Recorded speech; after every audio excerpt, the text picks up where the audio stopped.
नमस्कार भाई सभी को।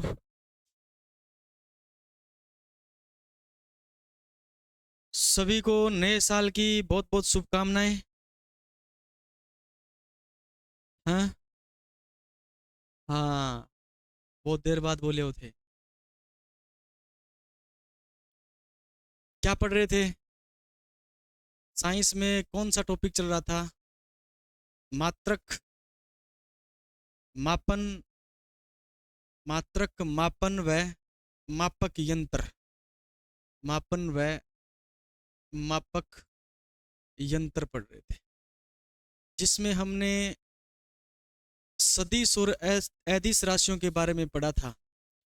और लास्ट क्लास में हमने कुछ क्वेश्चन देखे थे, और क्वेश्चन आधारित थे किस पर? एक तो सदिश का जोड़। किसका जोड़? सदिश का जोड़। सदिश का जोड़ जो है, मैंने आपको एक महत्वपूर्ण विधि बताई थी। कौन सी विधि बताओ? हैं? चतुर्भुज, समचतुर्भुज विधि बताई थी ना। उसके अंतर्गत मैंने आपको बताया था कि जो आर है, आर का अर्थ क्या हो गया? रिजल्टेंट है ना, परिणामी। वो हमें प्राप्त होता है कब? जब आपके पास में ए स्क्वायर प्लस में क्या है?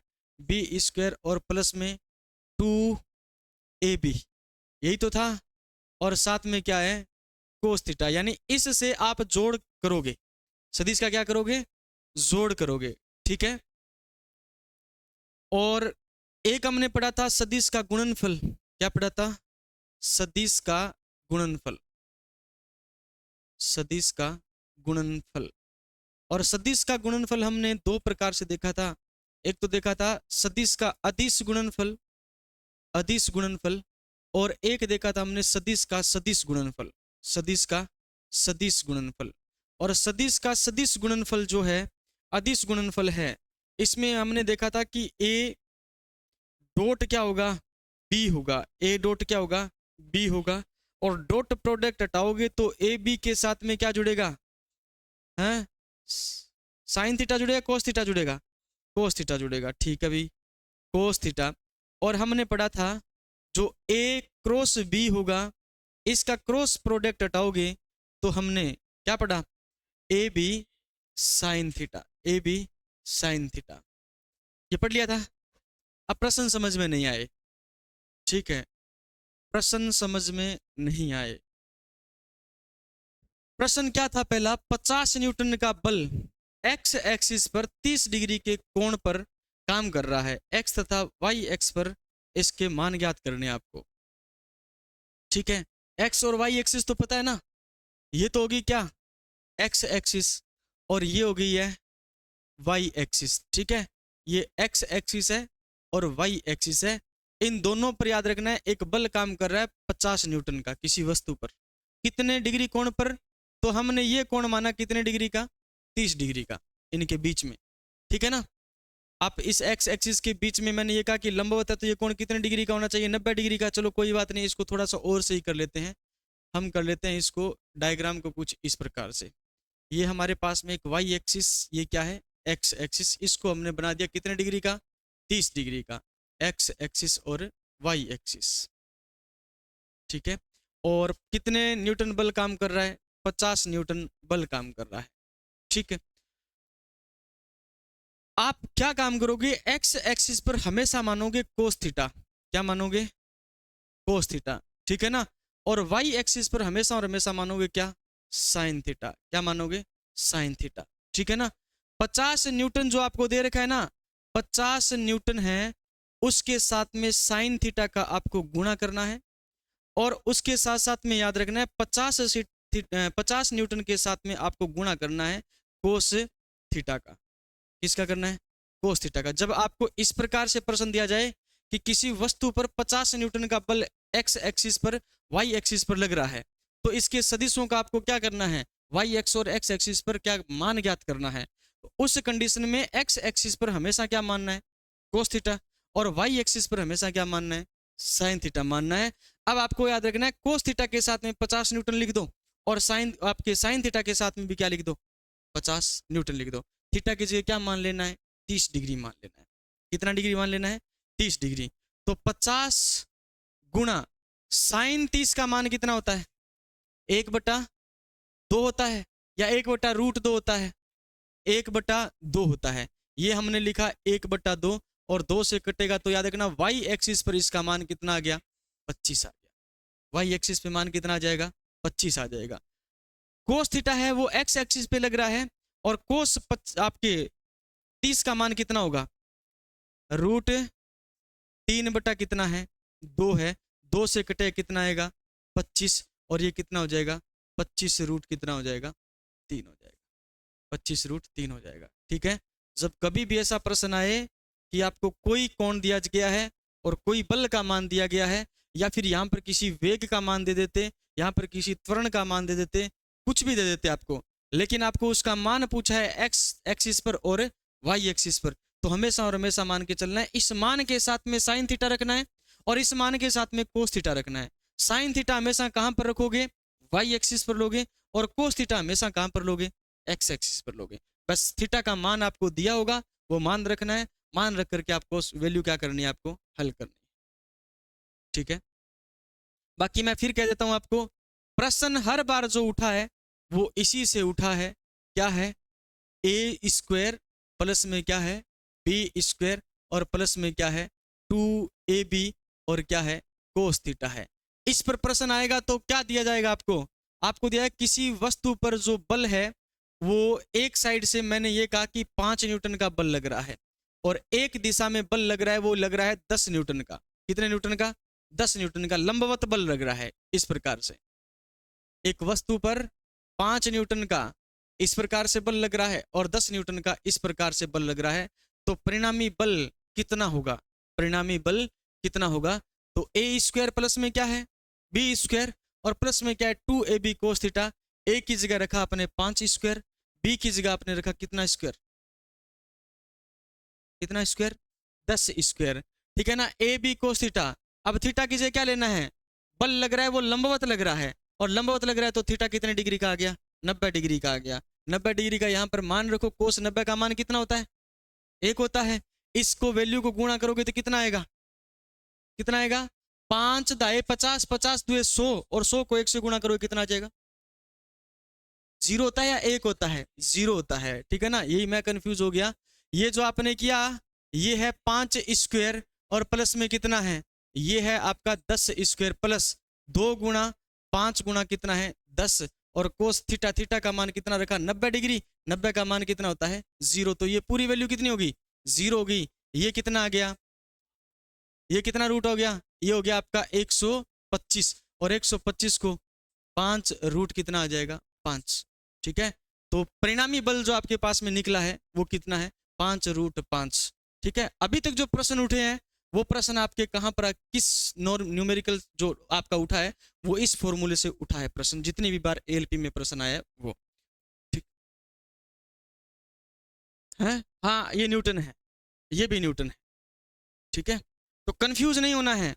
मैं इस आधार पर सारे प्रश्न आपको करवा सकता हूं क्योंकि एक ही टाइप का प्रश्न बना तो मैं यहीं पर इस चैप्टर को क्लोज कर सकता हूं। लेकिन और किस प्रकार के प्रश्न बन सकते हैं आपको इस बात का नॉलेज होना चाहिए थोड़ा। ठीक है। क्या प्रश्न हुआ आपके पास में? प्रश्न था कि कोई वस्तु पर 50 न्यूटन का क्या लगाया जा रहा है? बल लगाया जा रहा है और कितने डिग्री कोण पर लग रहा है? 30 डिग्री कोण पर लग रहा है।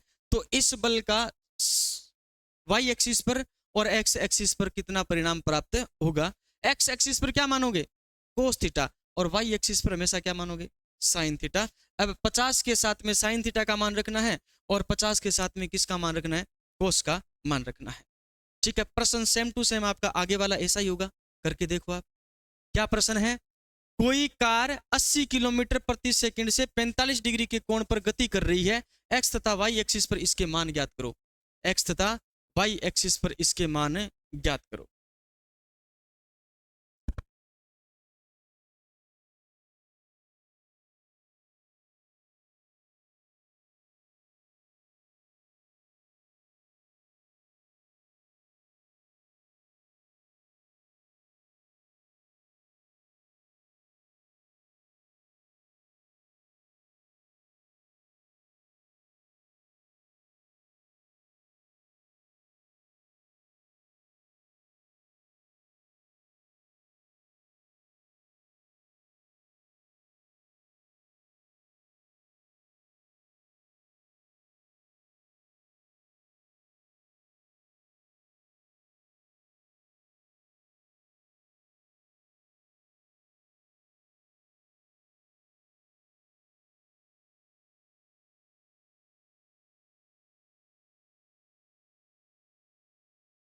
हो जाएगा।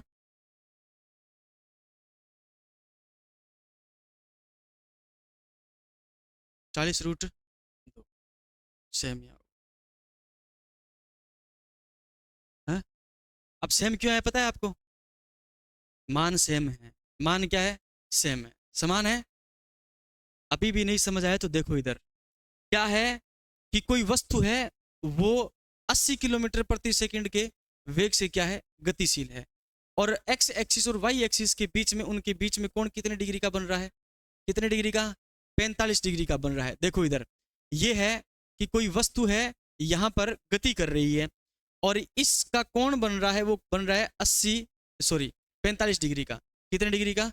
45 डिग्री के कोण पर ये क्या कर रही है? गति कर रही है। और वेग कितना दे रखा है आपको?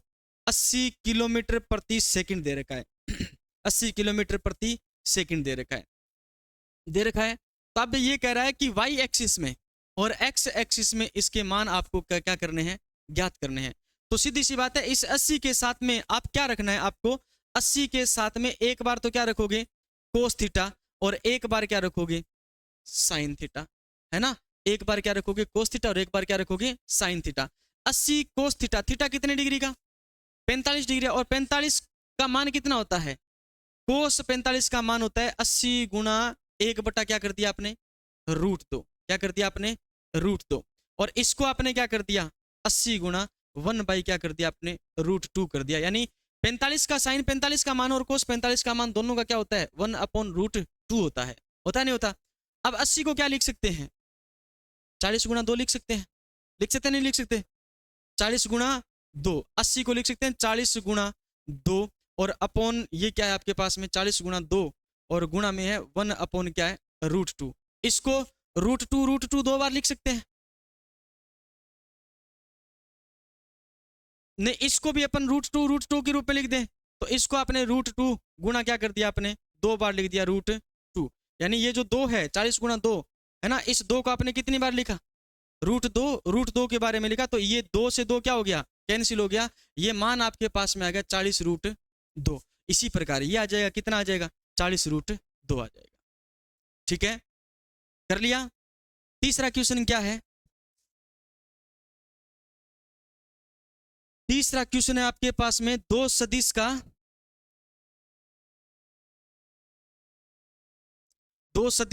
सदिश गुणनफल उसके अदिश गुणनफल से 3 गुना है। अब देखो, आपने पिछले वाली क्लास, दूसरी क्लास अगर ढंग से पढ़ी है तो सदिश गुणनफल क्या होता है और अदिश गुणनफल क्या होता है।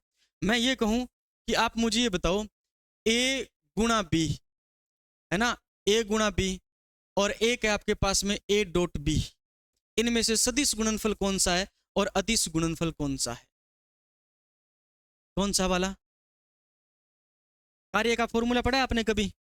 W बराबर में क्या होता है? एफ डी कोस थीटा, ये होता है ना। और ये कोस थीटा क्यों आया? क्योंकि ये क्या होता है? डॉट प्रोडक्ट होता है। एफ डी जो होता है ये डॉट प्रोडक्ट, और डॉट को उठाते हैं तब इसके साथ में क्या जुड़ता है? कोस थीटा जुड़ता है। तो इन दोनों में अदिश गुणनफल कौन सा है और सदिश कौन सा है? सदिश कौन सा और अदिश कौन सा है?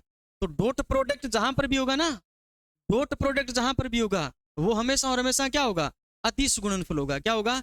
अदिश गुणनफल होगा। तो इसको हमने लिखा अदिश गुणनफल। तो इसको डॉट प्रोडक्ट हटाओगे आप तो ए बी क्या जुड़ेगा इसके साथ में? Cos theta. क्या जुड़ेगा? Cos theta. ये अदिश गुणनफल है और ये सदिश गुणनफल है, तो इसके साथ में क्या जुड़ेगा? A B sine theta. A B क्या जुड़ेगा? Sine theta. अब हमारे पास में क्या दे रखा है कि दो सदिश का सदिश गुणन उनके अदिश गुणन से √3 गुना है। इसका अर्थ है इसका √3 गुना है, इसका ही √3 गुना है ये वाला। तो हमने लिखा इसके साथ में √3। अब आपके पास में जो प्रश्न लैंग्वेज दी गई है वो लैंग्वेज बन गई। दो सदिशों का सदिश गुणनफल उसके अदिश गुणन से रूट कितना है? 3 गुना है। बना है नहीं बना? अब देखो इधर, ए बी से ए बी क्या हो गया? कैंसिल आउट हो गया। ए बी से ए बी क्या हो गया? कैंसिल आउट हो गया। ये बना आपके पास में साइन थीटा। क्या बना है? Sign theta. और कोस थीटा को इधर ले आओ तो साइन अपॉन क्या हो जाएगा? कोस थीटा बराबर क्या है? रूट क्या है? 3 है। रूट क्या है? 3। ये क्या बना? टेन बन गया। साइन अपॉन कोस क्या बना है? टेन बना है। ये बना है टेन थीटा, और टेन थीटा में √3 किसका मान होता है? 60 डिग्री का। तो कोण कितने डिग्री का आ गया? 60 डिग्री। थीटा बराबर कितना आया? 60 डिग्री। थीटा बराबर कितने डिग्री का आया है? 60 डिग्री का आया।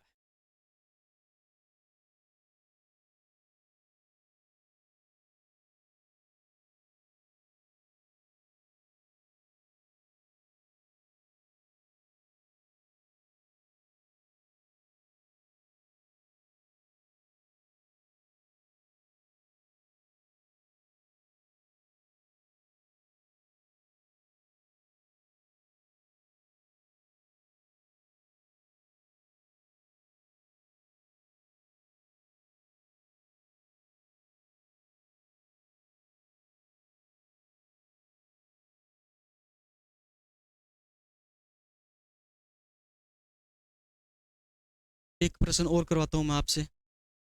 इसी प्रकार का एक प्रश्न है, देख पाते हैं आप करते हैं नहीं करते। देखो प्रश्न है, किसी राशि का अदिश गुणन, किसी राशि का, अच्छा लिख रही हो क्या?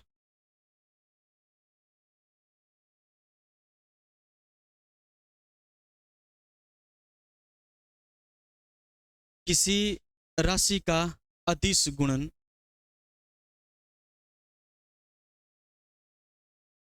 उसके सदिश गुणन से, उसके सदिश गुणन से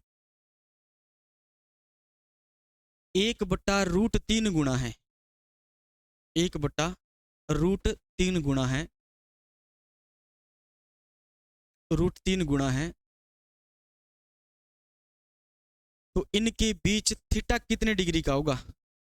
तो इनके बीच थीटा कितने डिग्री का होगा? इनके बीच थीटा कितने डिग्री का होगा? प्रश्न दोबारा से सुन लेना है। किसी राशि का अदिश गुणनफल उसके सदिश गुणनफल से 1/√3 गुणा है। कितने डिग्री का आ गया? 30 डिग्री का आ गया।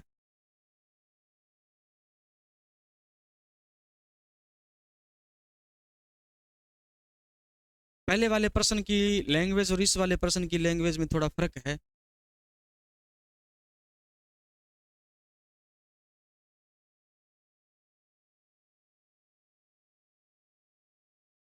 दोनों लैंग्वेज में अंतर है, तरीका सेम होगा, ठीक है ना। 60 डिग्री आएगा। कितने डिग्री का आएगा? 60 डिग्री का आएगा।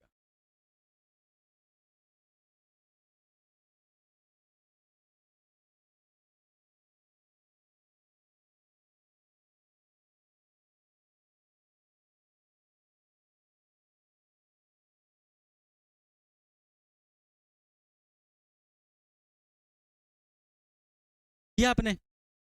60 डिग्री निकाला उत्तर?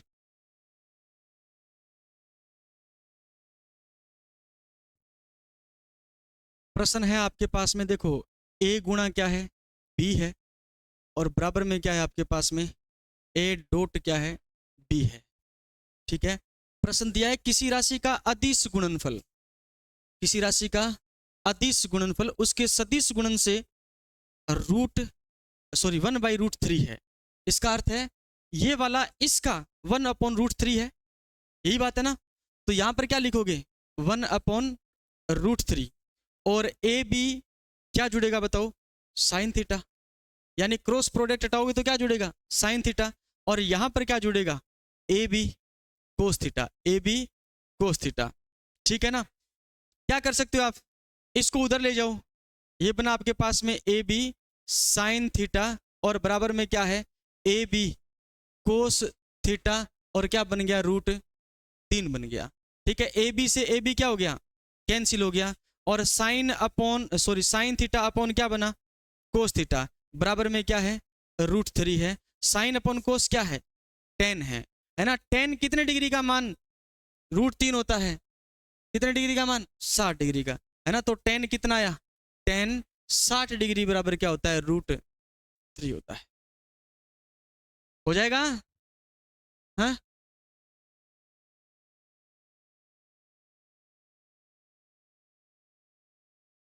एक प्रश्न अगर आपने ध्यान से पढ़ा है, पिछली क्लास आपने ध्यान से पढ़ी है।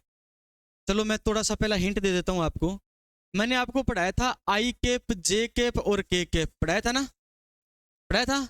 यहाँ पर एक्स एक्सिस में क्या लेते हैं, आई कैप लेते हैं, वाई एक्सिस में क्या लेते हैं, जे कैप लेते हैं, ठीक है, और यहाँ पर क्या लेते हैं, जेड एक्सिस में के कैप लेते हैं। ये जेड एक्सिस है, ये एक्स एक्सिस है, और ये क्या है, वाई एक्सिस है। ये तीनों एक दूसरे के किस एंगल पर स्थित है, 90 डिग्री के एंगल पर स्थित है। किस डिग्री पर, 90 डिग्री के एंगल पर क्या है, स्थित है। और जब 90 का मान आपको पता है, कोस 90 का मान कितना होता है, 0 होता है। कोस 90 का मान कितना होता है, 0 होता है। अब इसको थोड़ा सा याद रखना है आपको, और आपको प्रश्न दिया गया है कि आपके पास में कार्य बराबर होता है एफ डॉट डी, और क्या होता है, कोस थीटा होता है, एफ कोस थीटा होता है ना, एफ डी कोस थीटा होता है। और एफ का मान आपको दे दिया, एफ का मान दे दिया आपको कितना, तो 3i, और आपको दे दिया 4i, और आपको दे दिया, सॉरी 3i कैप और 4j कैप, और आपको दे दिया है 6k कैप। कितना दे दिया है, 6k कैप दे दिया है। और d का मान आपको कितना दे दिया है, तो ये दे दिया आपको 5i कैप, और ये दे दिया आपको 6j कैप, और ये दे दिया आपको 8k कैप। ठीक है, ये किसका मान दिया आपको, d का मान दिया है। तो फिर आपको कार्य का मान ज्ञात करना है, कार्य का मान ज्ञात करना है। ठीक है, कार्य का मान ज्ञात करना है। कितना आएगा कार्य, आप जो सोच रहे हो ना, वो थोड़ा सा गलत सोचा आपने। देखो इधर, f का मान जो है वो इस दिशा में 3i कैप है, और d का मान इस दिशा में क्या है, 5i कैप है, 5i कैप। तो याद रखना ये क्या बना, f का मान इस दिशा में देखोगे तो 3i कैप, और f का मान इस दिशा में देखोगे तो 5i कैप। तो कितने डिग्री का कोण बना, कोस 0 का, कोस 0 डिग्री बना या नहीं बना। अरे आई इधर भी आ रहा है और वापिस आई इधर आ रहा है, तो एक ही लाइन पर दोनों कोण बन रहे हैं ना। ये कितना डिग्री का बन गया, 0 डिग्री का। तो ये जो है कोस 0, कोस 0 कितना होता है, 1 होता है। आई की जगह 1 रखोगे 3 आएगा, और आई की जगह फिर 1 रखोगे कितना आएगा, 3 आएगा, आएगा सॉरी 5 आएगा, कितना आएगा, 5 आएगा। तो यहां पर आपने रखा, तो ये रखा आपने 5 तिया गुणा कर दो, कितना आ गया, 15 प्लस 5 तिया 15 प्लस, देखो इधर, क्या आई को अपन जे के साथ में गुणा कर सकते हैं, आई को जे के साथ में गुणा कर सकते हैं, कर सकते हैं, गुणा तो कर सकते हैं, कोई दिक्कत नहीं है। लेकिन आई और जे की पोजीशन देखो एक दूसरे के किस एंगल पर है, 90 डिग्री के, किस एंगल पर है, 90 डिग्री। और कोस 90 का मान कितना होता है, 0। तो जे की जगह क्या रखा, आई की जगह क्या आएगा, 0, और जे की जगह क्या आएगा, 0। 6 को 0 से गुणा किया और 3 को 0 से गुणा किया, यानी ये वैल्यू क्या होगी, 0। क्या होगी, 0। ये वैल्यू भी तो 0 हो जाएगी, नहीं हो जाएगी, ठीक है ना। इसका इसके साथ में ही आपको क्या करना है, गुणा करना है, यानी समान का समान के साथ में गुणा करना है। अगर विषम के साथ में गुणा करोगे तो 0 मान प्राप्त होगा, क्योंकि एक दूसरे के 90 डिग्री एंगल पर क्या होंगे, आपको प्राप्त होंगे। तो 5 तिया 15। अब आगे क्या होगा, जे का जे के साथ में गुणा होगा, है कितना होगा, 24 होगा, कितना होगा, 24 होगा। और के का के साथ में गुणा होगा, कितना होगा, 8 छिके कितना होगा, 48। तो आपके पास में जो कार्य प्राप्त हुआ है वो जोड़ दो, कितना होगा, वो आपके पास में क्या आ जाएगा, कार्य आ जाएगा। ठीक है, 87, 8 और 4 12 और 5 17, 17 का कितना आया, 7, 4 2 6, 6 और 1 7 और 1 कितना हो गया, 87 क्या आ गया आपके पास में, जूल आ गया, 87 क्या आ गया आपके पास में, जूल। ऐसा कभी भी प्रश्न आए, ऐसा कभी भी प्रश्न आए तो समान को समान से गुणा करके जोड़ दो, समान को समान से गुणा करके जोड़ दो। अदरवाइज गुणा करोगे आई जे, ये एक दूसरे के किस एंगल पर स्थित है, 90 डिग्री के एंगल पर स्थित है। 90 डिग्री का अर्थ हो गया कोस 90 का मान कितना, 0, और 0 तो ये पूरी वैल्यू क्या हो जाएगी, 0 हो जाएगी। ठीक है, इसलिए समान समान के साथ में गुणा करके जोड़ना है, आपके पास में क्या आ जाएगा, कार्य जूल आ जाएगा। ठीक है, इसी प्रकार जैसे किसी भी फॉर्म में पूछा जा सकता है, वेग जो है वो क्या होता है, दूरी बटा समय, विस्थापन बटा क्या होता है, समय होता है। ये तो नहीं आएगा आपके पास में, भागफल हो जाएगा, नहीं आएगा। गुणनफल कहाँ कहाँ बनता है,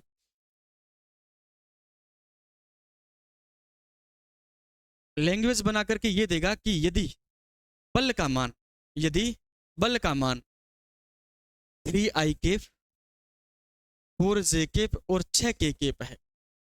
यदि बल का मान,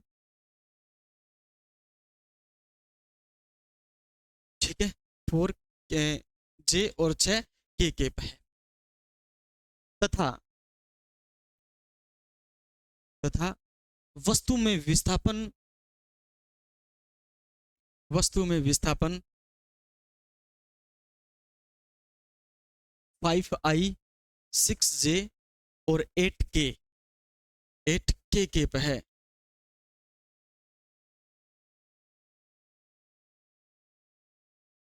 तो वस्तु पर किया गया कार्य क्या होगा? वस्तु पर किया गया कार्य क्या होगा? वस्तु पर किया गया कार्य क्या होगा?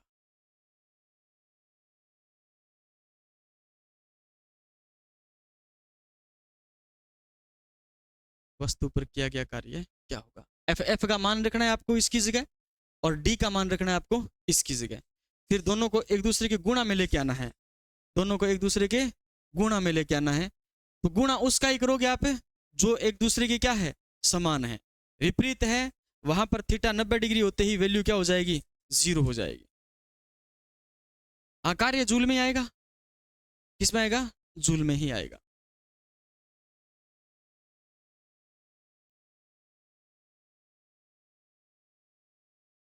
कार्य का मान जूल में ही आएगा।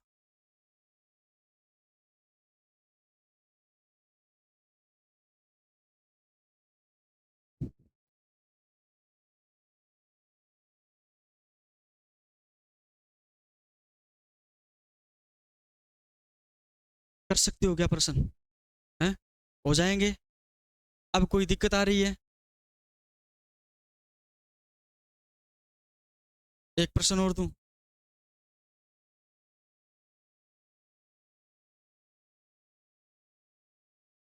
इसी फॉर्मूले पे करते हैं प्रश्न। कार्य जो आपके पास में है और वो क्या है, वो है W बराबर में क्या होता है, एफ डी, और क्या होता है, कोस थीटा होता है। एफ डी क्या होता है, कोस थीटा होता है।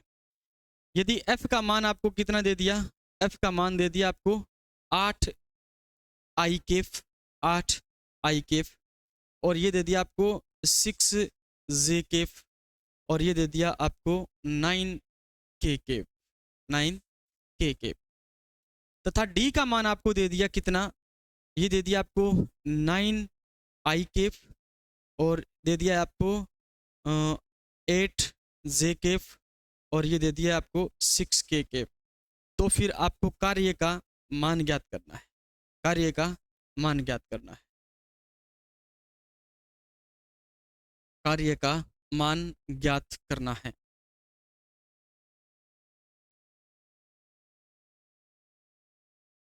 आ जाएगा? सही है।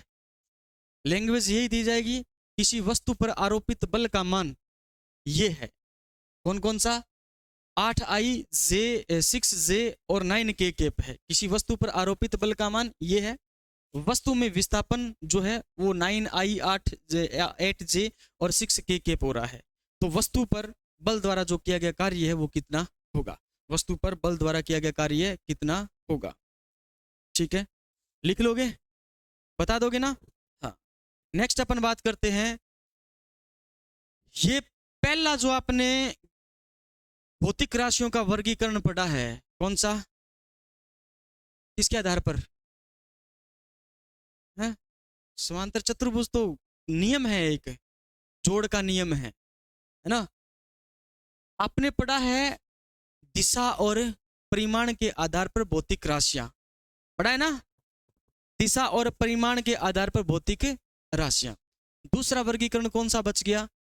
मात्रक और मापन के आधार पर राशियां कितने प्रकार की होती है। मात्रक और मापन के आधार पर राशियां कितने प्रकार की होती है। तो हेडिंग डालो नंबर 2, दूसरा वर्गीकरण है राशियों का, मात्रक, मात्रक, मात्रक व मापन के आधार पर, मात्रक व मापन के आधार पर, के आधार पर भौतिक राशियां, भौतिक राशियां, भौतिक राशियां। और आज की क्लास पर आप घर जाकर के कोई भी आपके पास में बुक है, कोई भी आपके पास में बुक है, उस बुक पर ये वाला चैप्टर आपको मिल जाए, इस चैप्टर पर पूरी मेहनत करनी है। कौन कौन सी चीज? अब यहां पर राशियां कितने प्रकार की होगी? मात्रक और मापन के आधार पर भौतिक राशियां कितने प्रकार की होती है? 3 प्रकार की होती है। कितने प्रकार की होती है? 3 प्रकार की होती है। कौन कौन सी होती है सुरेंद्र? हाँ हाँ मनोज, नो आइडिया? अब आइडिया लग जाएगा। पहली राशि होती है मूल राशि। कौन सी होती है? मूल राशि, जिन्हें अपन कहते हैं फंडामेंटल यूनिट या फंडामेंटल क्वांटिटीज। मूल राशि को क्या कहते हैं? Fundamental quantities. Fundamental quantities.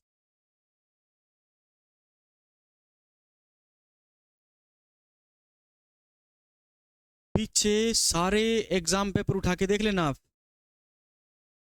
किस किस के, ग्रुप डी के, एनटीपीसी के और रेलवे एएलपी के और रेलवे जेई के एग्जाम में ये वाला चैप्टर है। ये वाला चैप्टर आपको 100% प्रश्न देख के जाता ही जाता है। इससे बाहर प्रश्न नहीं आएगा जो मैं आपको करवाऊंगा।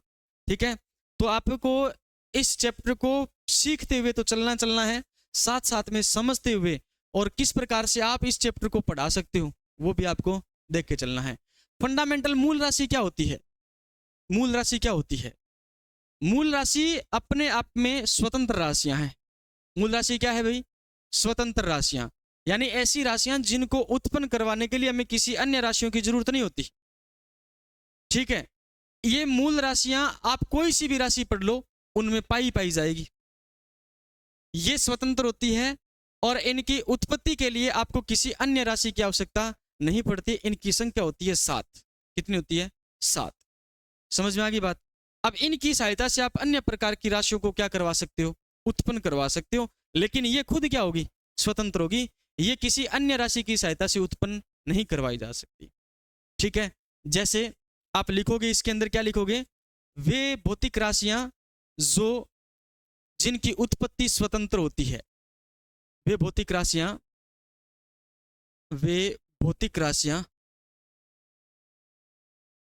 भौतिक राशियां जिनकी उत्पत्ति भौतिक राशियां जिनकी उत्पत्ति स्वतंत्र होती है। स्वतंत्र होती है, जिनकी उत्पत्ति स्वतंत्र होती है, अर्थात इनकी उत्पत्ति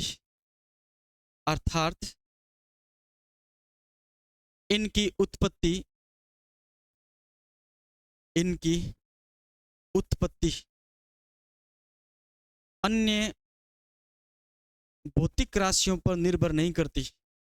अन्य भौतिक राशियों पर निर्भर नहीं करती।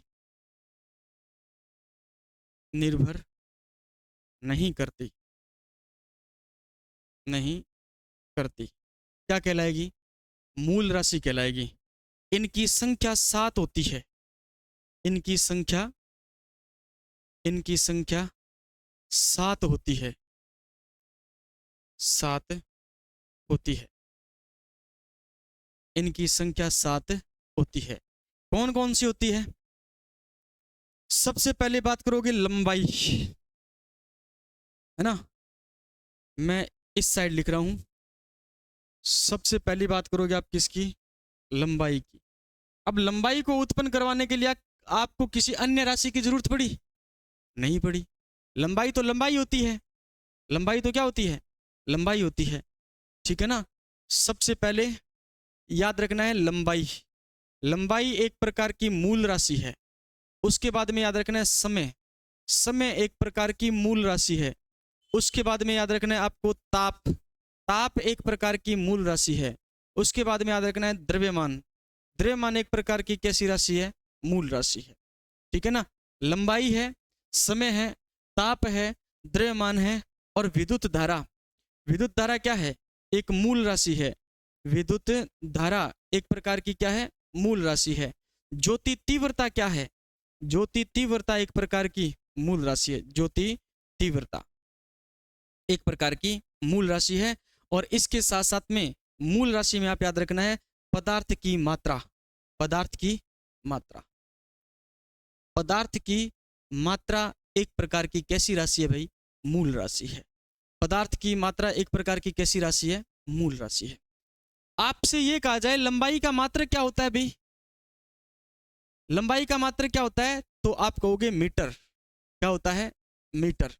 समय का मात्रक क्या होता है? तो आप कहोगे क्या? सेकंड। क्या होता है? सेकंड। आपसे पूछा जाए ताप का मात्रक क्या होता है? तो आप कहोगे केल्विन। क्या होता है? केल्विन, ठीक है ना। और आपसे ये कहा जाए द्रव्यमान का मात्रक क्या होता है? तो आप कहोगे किलोग्राम। क्या होता है? किलोग्राम। आपसे कहा जाए विद्युत धारा का मात्रक क्या होता है? तो आप कहोगे एम्पियर। क्या होता है? एम्पियर। और आपसे ये कहा जाए ज्योति तीव्रता का मात्रक क्या होता है? तो आप कहोगे कैंडिला। क्या कहोगे? कैंडिला। और आपसे ये कहा जाए पदार्थ की मात्रा का जो है वो क्या होगा?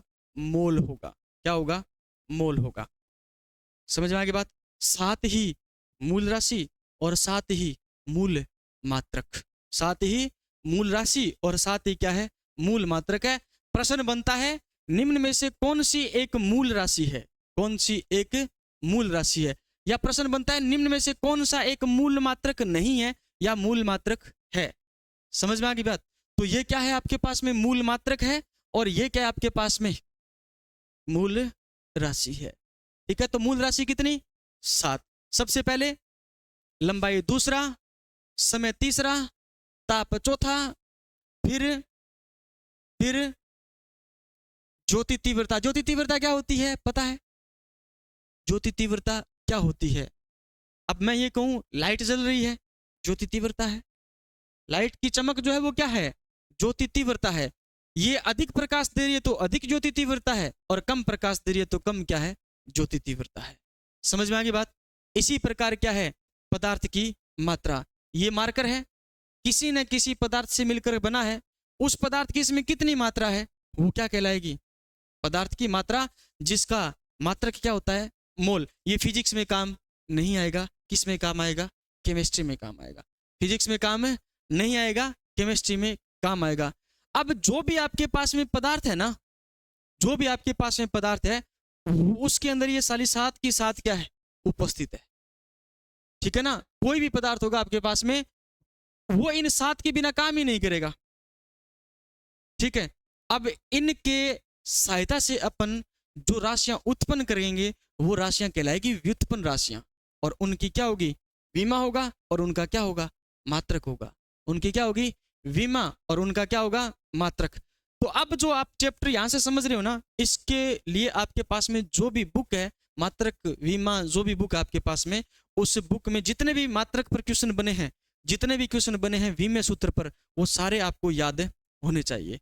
मैं तरीका बताऊंगा आपको, रिहर्सल करवाऊंगा। हो सकता है कल भी हमारा मात्रक और विमा पर क्या चले? लेक्चर चले। आज भी जितना होगा मैं आज कराऊंगा। उससे पहले देखो, मीटर को किससे लिखेंगे? मीटर को लिखेंगे स्मॉल m से। किससे लिखेंगे? स्मॉल m से। सेकंड को किससे लिखेंगे? s से लिखेंगे। किससे लिखेंगे? s से लिखेंगे। लिखेंगे, पक्की बात है, हैं? t से लिखेंगे। किससे लिखेंगे? सॉरी, एक बार आप लिखो, s से लिखेंगे। केल्विन को किससे लिखेंगे? k से लिखेंगे। किससे लिखेंगे? k से लिखेंगे। फिर क्या है? किलोग्राम। किलोग्राम को किससे लिखेंगे? kg से लिखेंगे। किससे लिखेंगे? kg से। एम्पियर को किससे लिखेंगे? a से लिखेंगे। किससे लिखेंगे? a से लिखेंगे। और कैंडिला को किससे लिखेंगे? cd से लिखेंगे। किससे लिखेंगे? cd से। और मोल को किससे लिखेंगे? n से लिखेंगे। किससे लिखेंगे? n से लिखेंगे। समझ में आ गई बात? मात्रक विमेय सूत्र क्या होगा? तो विमेय सूत्र होगा, देखो, मीटर लंबाई है ना, तो l होगा। क्या होगा? l। लंबाई, लेंथ, क्या होता है? लेंथ। ठीक है। सेकंड जो होगा, सेकंड का मात्रक होगा, याद रखना है, जो s है उसका विमेय सूत्र होगा t। क्या होगा? t। t का अर्थ हो गया टाइम। क्या हो गया? टाइम। समझ? विमा अभी याद कर लेना इसकी। एल क्या है, लंबाई की विमा है, और बड़े कोष्टक में बंद किया जाएगा। कहीं आप ये अपनी तरफ से लगा लो, ये गलत हो जाएगा, ये गलत हो जाएगा। अभी बारीकियां समझते जाओ। ये क्या है आपके पास में, कैपिटल एल किसकी बीमा है, लंबाई की बीमा है। किसकी बीमा है भाई, लंबाई की बीमा है। समय सेकंड किसकी बीमा है, सॉरी टाइम किसका, टी किसकी बीमा है, सेकंड की। और यहां पर क्या लिखोगे आप, केल्विन। क्या लिखोगे, केल्विन लिखोगे। यहां पर क्या लिखोगे, नहीं क्या लिखोगे, कैपिटल एम। क्या लिखोगे, कैपिटल एम। ठीक है, यहां पर क्या लिखोगे, ए। क्या लिखोगे, ए। और यहां पर क्या लिखोगे, सी डी लिखोगे। क्या लिखोगे, सी डी। और यहां पर कोई बीमा नहीं होती है, यहां पर कोई बीमा नहीं होती है। ठीक है, क्या लिखा आपने, एल टी के एम, और ये क्या है, ए। और ए की जगह आप क्या लिखोगे, आई लिखोगे, एम्पियर आई। आई क्या लिखोगे आप, आई लिखोगे।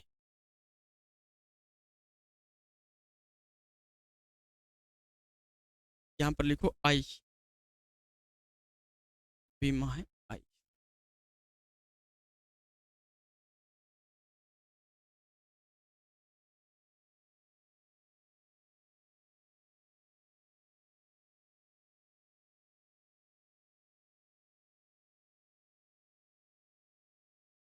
नहीं, एन, एन से लिखते हैं मोल को, एन से। केमिस्ट्री में अपन एन से ही लिखते हैं। मोल का मोल भी लिख सकते हो, कोई दिक्कत नहीं है आप। ठीक है, हाँ मोल लिखा था, मोल का मोल भी लिख सकते हो। और केमिस्ट्री में स्पेशल अपन किससे लिखते हैं, एन से लिखते हैं। एन बराबर क्या हो गया, मोल। ठीक है, बीमा नहीं होती इसकी। ठीक है, अब देखो आप, ये क्या है, मूल राशियां, और ये क्या है, मूल मात्रक। और मूल मात्रक की क्या है, विमा है। मूल मात्रक की क्या है, विमा है। तो आप एक बात तो समझ गए होंगे कि आपको जब भी मूल राशियों से क्या निकालना पड़े, विमा निकालना पड़े, तो आपके पास में सबसे पहले उसका क्या होना चाहिए, सूत्र होना चाहिए, मात्रक होना चाहिए। सूत्र से आप क्या निकाल सकते हो, मात्रक। और मात्रक से क्या निकाल सकते हो, विमा निकाल सकते हो। और 100% विमा का आपको प्रश्न देखने ही देखने को मिलेगा। एक प्रश्न तो विमा का जरूर आएगा, चाहे आपसे 4 भौतिक राशियां दे दे और उनके सामने 4 क्या लिखियो, विमाएं लिखियो, और मिलान करना दे दे कि किस भौतिक राशि की कौन सी विमा है। आजकल इस प्रकार के प्रश्न ज्यादा आने लग गए हैं। पहले तो आता था कि शक्ति का विमेय सूत्र क्या होगा, है ना, तो आपको शक्ति का पहचानना पड़ता था। अब आपको 4 दिए जाते हैं और 4 के सामने क्या रखी जाती है, 4 विमाएं रखी जाती है, और आपको मिलान करना होता है किस राशि की बीमा कौन सी है। तो एएलपी का स्टैंडर्ड बहुत अच्छा स्टैंडर्ड है। ठीक है, हाँ चलें आगे, ये उतार लिया होगा। देखो दूसरी राशि जो होती है मात्रक और किसके आधार पर, मापन के आधार पर। पहली कौन सी पड़ी, मूल राशियां। दूसरी राशि जो होती है वो होती है पूरक राशियां। कौन कौन सी होती है, पूरक राशियां। पूरक राशियां,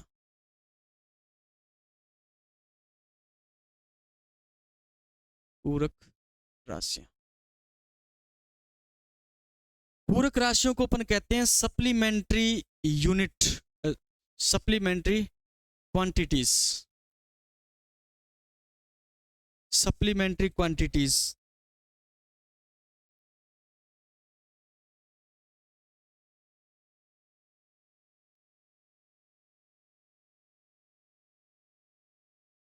क्वांटिटीज,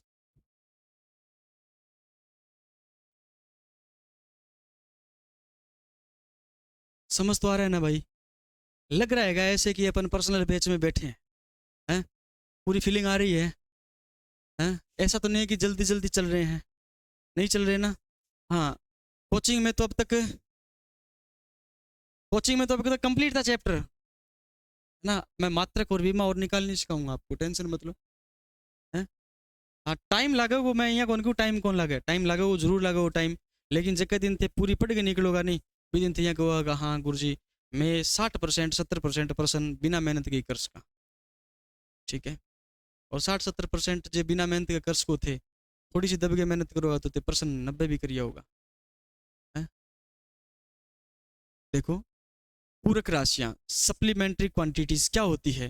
पूरक राशियां 2 प्रकार की होती है। कितने प्रकार की, 2 प्रकार की। एक से तो अपन किस क्या मापते हैं, समतल कोण मापते हैं। क्या मापते हैं, समतल कोण मापते हैं, यानी 2D मापते हैं, समतल कोण 2D कोण मापने के लिए काम में लेते हैं।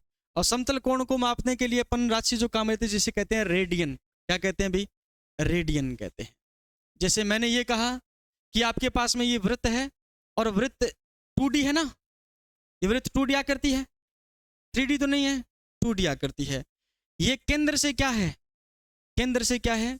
दूरी है ना। और केंद्र से दूरी है, यहां तक मैं चला तो ये चाप बना, तो फिर इस केंद्र से यहां तक की जो ये चाप काटा गया है, यही क्या है आपका?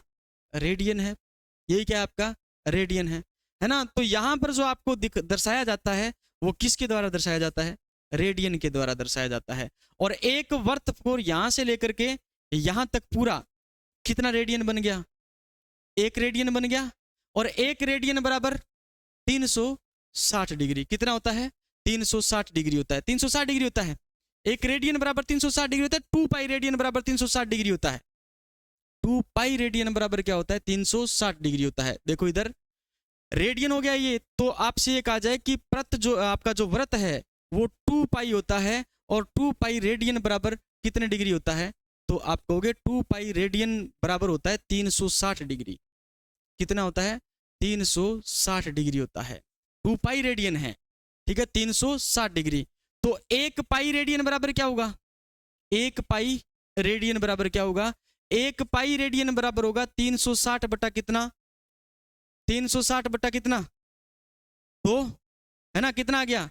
180 डिग्री। ये 2 पाई रेडियन बराबर है 180 डिग्री। तो 1 रेडियन बराबर क्या आ जाएगा? 1 रेडियन बराबर पाई उधर जाकर कितने चला जाएगा? भाग में। 180 बटा पाई का मान कितना होता है? 22.7। ठीक है ना। अब इसका भाग 22/7। चलो ठीक है, ये भी बात अच्छी है, ठीक है ना। 22 बटा क्या होता है? 7 होता है। 22/7 का मान रख दो ना, कितना होता है? 3.14 होता है। 3 पॉइंट कितना होता है? 14 होता है। अब कितने से कटेगा? 1 4 2 नहीं, आप 1 4 ही कर लो, कोई दिक्कत नहीं है।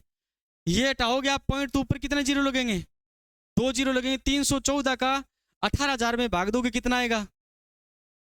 314 का 18,000 में भाग दोगे तो लगभग कितना आएगा? 57.3 डिग्री आता है। देखो निकाल करके 57.3 डिग्री आता है। तो 1 रेडियन बराबर डिग्री पूछे जाए ना आपसे तो कितना बताओगे? 57.3 डिग्री।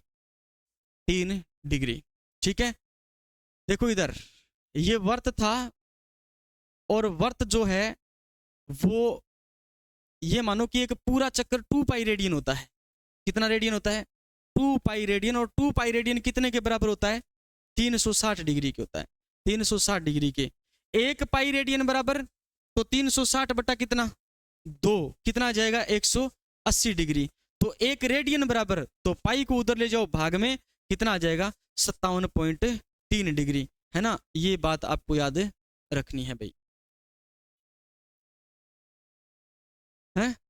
पूरक राशि घन कोण और ठोस कोण को मापने के लिए जिन राशियों का उपयोग करते हैं उसे अपन क्या कहते हैं? पूरक राशियां कहते हैं, ठीक है।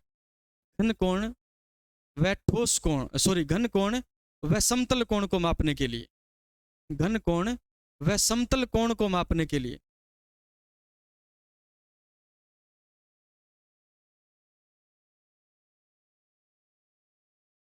घन कोण व समतल कोण को मापने के लिए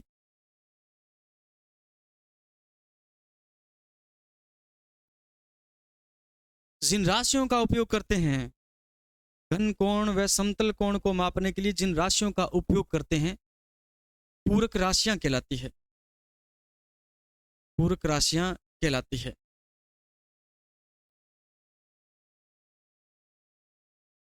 ठीक है।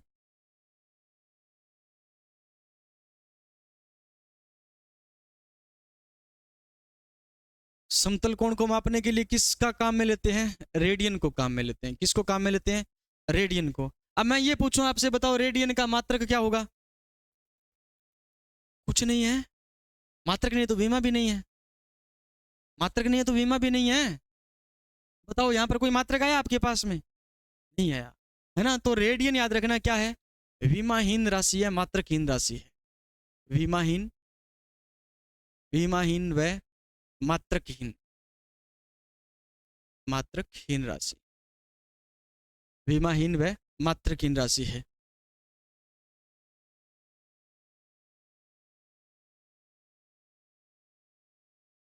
विमाहीन व मात्रकहीन राशि है।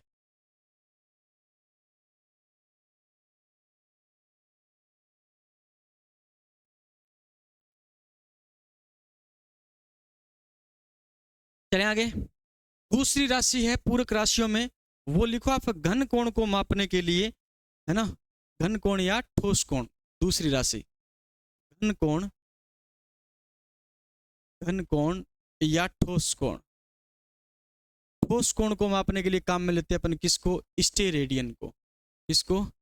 स्टेरेडियन। अब घन कोण या ठोस कोण क्या होता है? जोकर वाली टोपी देखी आपने, शंकु, ये है, ये 3D आकृति है ना, ये 3D आकृति है या नहीं है ना? अब ये कहा जाए कि ये क्या है? केंद्र है ना? तो इस केंद्र पर कितने डिग्री का कोण यहां से बनाया जाएगा, उसको मापने के लिए अपन क्या कहेंगे? ठोस कोण को या घन कोण को काम में लेंगे, जिसको अपन किस में? स्टेरेडियन में दर्शाते हैं। और स्टेरेडियन भी आपको बताना है क्या है? मात्रकहीन और विमाहीन क्या है? राशि है। मात्रकहीन व विमाहीन क्या है? राशि है। विमाहीन राशि है, ठीक है, विमाहीन राशि है, मात्रकहीन व विमाहीन राशि है। और आपसे पूछा जाए एक स्टेरेडियन बराबर क्या होता है? एक स्टेरेडियन बराबर क्या होता है? एक स्टेरेडियन बराबर क्या होता है? तो देखो, गोले का पृष्ठीय क्षेत्रफल और अपोन में क्या आता है? त्रिज्या की स्क्वायर आता है। गोले का पृष्ठीय क्षेत्रफल क्या होता है? 4/3 पाई आर क्यूब या 4 पाई आर क्यूब होता है। गोले का पृष्ठीय क्षेत्रफल कभी भी क्यूब में नहीं आता है, आयतन आता है क्यूब में, ठीक है। पृष्ठीय क्षेत्रफल होता है वो होता है 4 पाई आर क्यूब। क्या होता है? 4 पाई आर स्क्वायर। और अपोन में क्या होता है? आर स्क्वायर होता है। आर स्क्वायर से आर स्क्वायर क्या हो गया? कैंसिल हो गया। तो ये क्या बचा आपके पास में? 4 पाई बचा है। और 4 पाई जो है, पाई का मान कितना? 3.14। 3.14, 4 गुणा 3.14 को आप गुणा करोगे तो कितना आएगा? 4 चौके 16 और 4 एकम 4 और 1 5 और 4 तिये 12। 12 पॉइंट कितना आ गया? 56 डिग्री आ गया है। 12.56 डिग्री आ गया है, ठीक है ना। तो एक स्टेरेडियन बराबर कितने डिग्री होते हैं? 12.56 डिग्री। और एक रेडियन बराबर कितने डिग्री होते हैं? हाँ, एक रेडियन बराबर कितने डिग्री होते हैं? 180 डिग्री होता है। एक पाई रेडियन बराबर 180 डिग्री होता है। एक रेडियन बराबर कितने डिग्री होते हैं? 57.3 डिग्री। 57.3 डिग्री। फर्क याद रखना, एक पाई रेडियन बराबर 180 डिग्री, जबकि एक रेडियन बराबर 57.3 डिग्री। 57.3 डिग्री, ठीक है भाई, समझ आया? ये कितनी राशियां हैं? 2 राशियां हैं, पूरक राशियां जो है। कौन कौन सी? घन कोण को मापने के लिए या ठोस कोण को मापने के लिए किसका उपयोग करते हैं? स्टेरेडियन का। और ये कैसी राशि है? मात्रकहीन। और कैसी है? विमाहीन है। दूसरी राशि कौन सी पड़ी थी? समतल कोण को मापने के लिए किसका उपयोग करते हैं? रेडियन का उपयोग करते हैं। रेडियन भी एक प्रकार की क्या है? विमाहीन और मात्रकहीन राशि है। 2 बार प्रश्न आए हुए हैं, ग्रुप डी या एनटीपीसी में प्रश्न उठे हुए हैं। कौन सी राशि है वो मात्रकहीन है? स्टेरेडियन का आया हुआ है। हाँ, तो रेडियन भी पूछा जाता है, स्टेरेडियन भी पूछा जाता है। ये दोनों क्या है? ये मात्रकहीन और विमाहीन। और कैसी राशि है? पूरक राशि है। पूरक राशि बोले तो सप्लीमेंट्री, है ना, जिनको अपन विशेष रूप से एंगल मापने के लिए काम में लेते हैं, ठीक है। फिर है आपकी हेडिंग डालो आप, व्युत्पन्न राशियां। कौन सी राशियां? व्युत्पन्न राशियां। और अब हम व्युत्पन्न राशियों के साथ साथ में इनके मात्रक भी पढ़ते चलना है और इनका क्या पढ़ते चलना है? विमीय सूत्र भी पढ़ते हुए चलना है, ठीक है। देखो, तीसरी राशि है मात्रक और मापन के आधार पर, वो राशि है आपकी कौन सी? व्युत्पन्न राशि। कौन सी है? व्युत्पन्न राशि। और व्युत्पन्न राशि है, व्युत्पन्न राशि जो है वो क्या कहलाती है आपकी? तो आप याद रखना है, ऐसी राशियां जिनको उत्पन्न करवाने के लिए मूल राशियों की क्या पड़े भी, आवश्यकता पड़े, मूल राशियों की क्या पड़े, आवश्यकता पड़े, उन्हें अपन क्या कहते हैं, व्युत्पन्न राशियां कहते हैं। इंग्लिश में हम इसे कहते हैं डिराइव्ड क्वांटिटीज। क्या कहते हैं, डिराइव्ड क्वांटिटीज कहते हैं। ठीक है, डिराइव्ड क्वांटिटीज।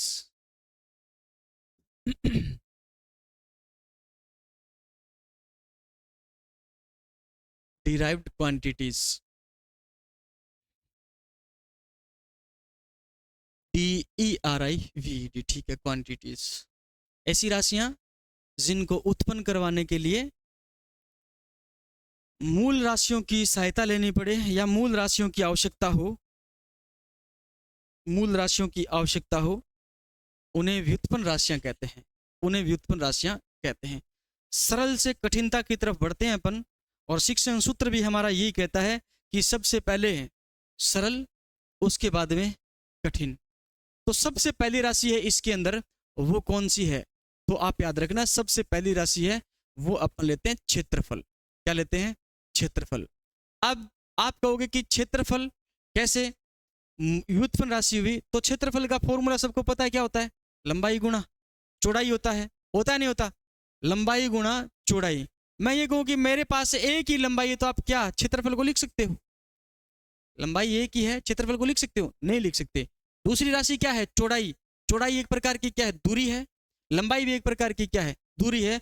दो दूरियों का आपस में आपने क्या करवाया, लंबाई गुणा चौड़ाई का आपने क्या करवाया, गुणा करवाया, तब जाकर के आपके पास में कौन सी राशि उत्पन्न हुई, क्षेत्रफल। और क्षेत्रफल क्या एक प्रकार की व्युत्पन्न राशि है, क्या एक प्रकार की व्युत्पन्न राशि है। ठीक है ना, तो क्षेत्रफल जो है वो लंबाई गुणा चौड़ाई में फॉर्मूला होता है। अब लंबाई को किस में लिखते हैं बताओ, मीटर में, किस में लिखते हैं, मीटर में, और गुणा चौड़ाई को भी किस में लिखते हैं, मीटर में लिखते हैं, किस में लिखते हैं, मीटर में। बताओ मीटर की विमा क्या होती है, एल, क्या होती है, एल, और मीटर की विमा क्या होती है बताओ, एल होती है।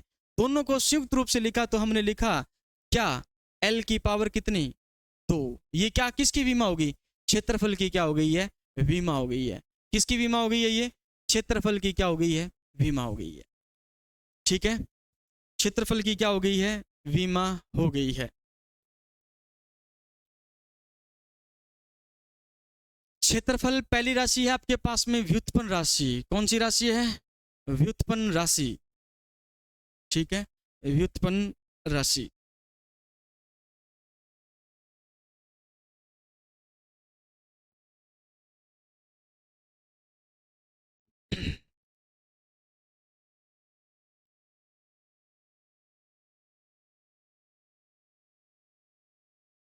पढ़ लिया। दूसरा देखो आप,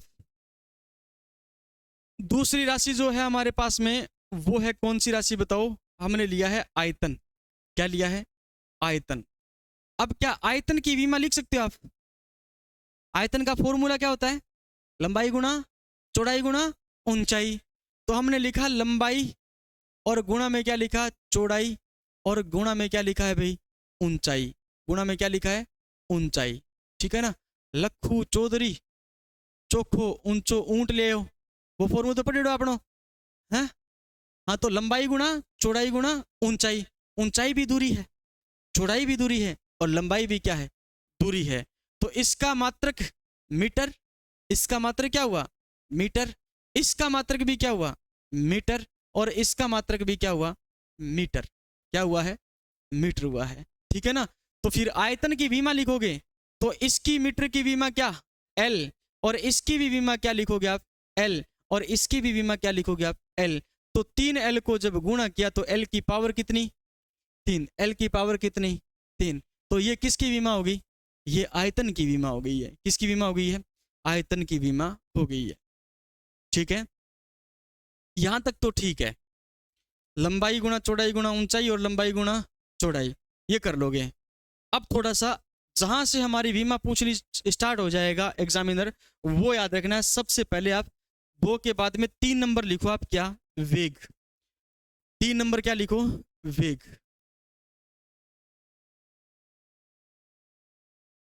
अब मैं यहां से आपके लिए एक कॉन्सेप्ट और देता हूं, सुनो। विमीय सूत्र में मुख्य रूप से 3 चीजें बार बार आएगी।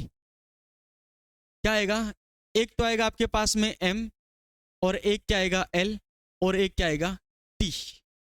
इस m और l में कंफ्यूज नहीं होना है। m का अर्थ क्या है?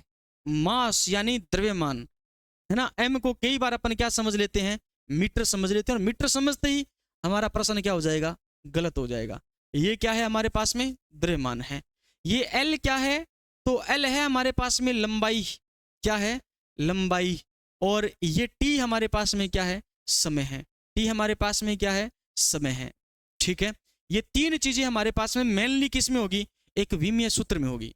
किस में होगी? विमीय सूत्र में होगी। मनोज कुमार इधर देखो भाई, ठीक है।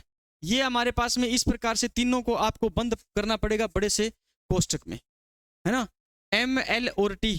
इस बड़े कोष्टक में बंद m हमें क्या बताता है? द्रव्यमान को बताता है। l हमें किसको बताता है? लंबाई को बताता है। और t किसको बताता है? समय को बताता है। अब आपके पास में वेग है। क्या है? वेग। और वेग क्या होता है? वेग विस्थापन बटा समय होता है। वेग क्या होता है? विस्थापन बटा समय होता है। यानी मैं ये कहूं प्रति सेकंड चली गई, विस्थापन प्रति सेकंड तय किया गया, विस्थापन क्या कहलाता है? वेग कहलाता है ना। प्रति सेकंड चला गया, विस्थापन क्या कहलाता है?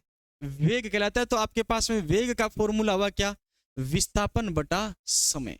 विस्थापन बटा क्या है? समय है। विस्थापन बटा समय, ये वेग का क्या है आपके पास में? फॉर्मूला है। अब गुरुजी कंफ्यूज हो गए कि विस्थापन का मात्रक, विस्थापन का मात्रक क्या है?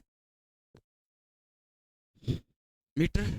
दूरी एक प्रकार से विस्थापन दूरी है या नहीं है? है ना।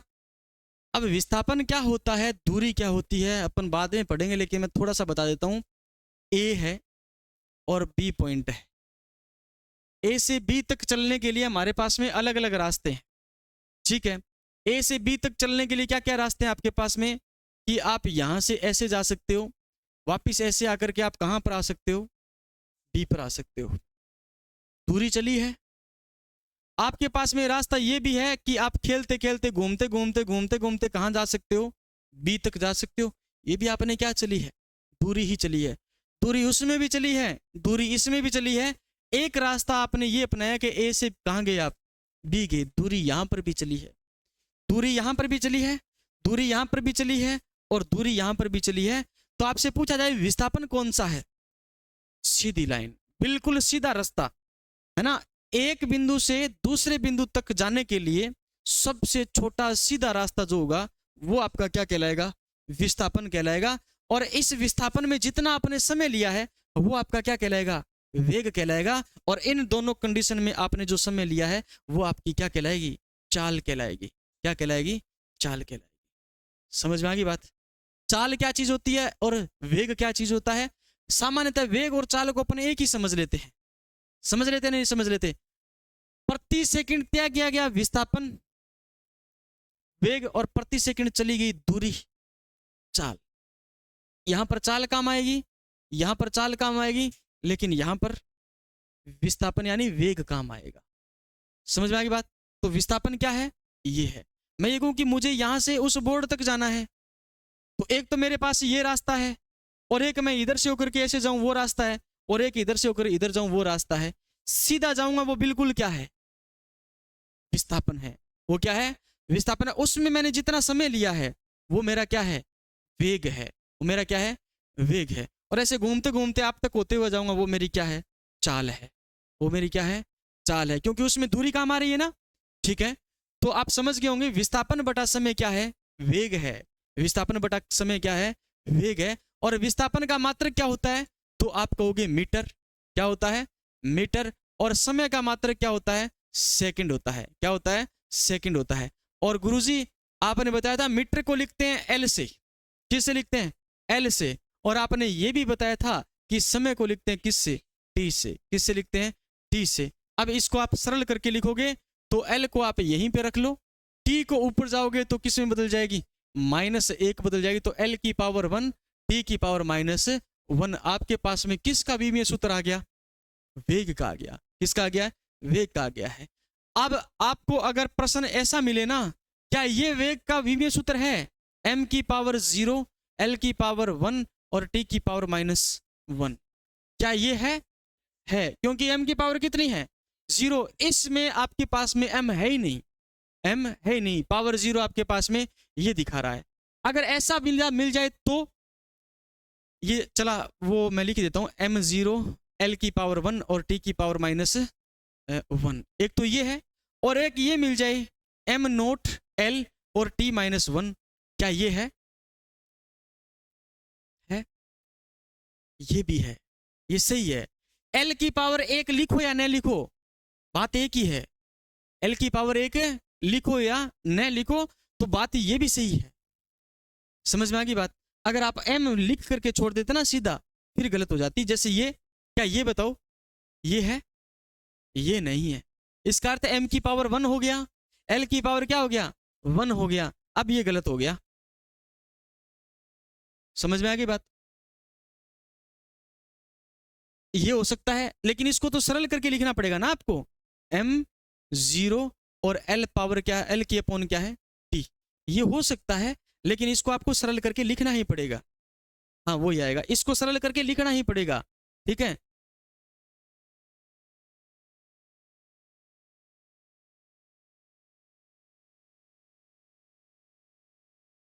जब भी आप विमीय सूत्र निकालो तो सूत्र को तब तक तोड़ते जाओ जब तक कि उसका आप लास्ट स्टेज ने निकाल दो, तभी आपके पास में उसका क्या आएगा मात्रक आएगा। अब मात्रक आया नहीं आया बताओ? वेग का मात्रक क्या होता है मीटर प्रति सेकंड होता है, वेग का मात्रक क्या होता है मीटर प्रति सेकंड होता है। मारवाड़ी भाषा में सुने डोण तारो मार मार के कादो निकाल दो, सुने नहीं तो सूत्र ने मार मार के तो मरियो कर दो कहीं हो जाता, और वो टूट ही कौन सके, तभी तो आपके लिए सफलता। वरना फिर डायरेक्ट मात्रक याद रखो और मात्रक याद रख के क्या निकालो बीमा निकालो। सुरेंद्र पानी है बोतल में, मनोज लेके आओ, लेके आओ जल्दी सी पानी। तब तक अपन थोड़ी सी बातें कर लेते हैं, उसके बाद में अगर कोई बच्चा ऑनलाइन क्लास देख रहा है तो उनके लिए मैं बता दूं कि vision institute Google play store पर जाकर के आप एप्लीकेशन को डाउनलोड कर सकते हो विजन इंस्टीट्यूट के नाम से। वहां पर हमारे सारे प्रकार के ऑनलाइन कोर्स आपको सस्ते दामों पर प्रोवाइड करवाए जाएंगे। यही अगर साइंस आप अन्य किसी कोचिंग से पढ़ोगे तो आपको कम से कम 700-800 रुपये, ठीक है ना, फिजिक्स में बात कर रहा हूँ, या फिर आप 1000 रुपये में आप क्या पूरी कंप्लीट क्या खरीदनी पड़ेगी आपको साइंस खरीदनी पड़ेगी। मैं आपको विजन इंस्टीट्यूट एप्लीकेशन पर 199 रुपये में 1 साल की वैलिडिटी के साथ में ये फिजिक्स संपूर्ण फिजिक्स का ऑनलाइन कोर्स प्रोवाइड करवा रहा हूँ, बहुत बेहतरीन कंटेंट और अंदाज के साथ में।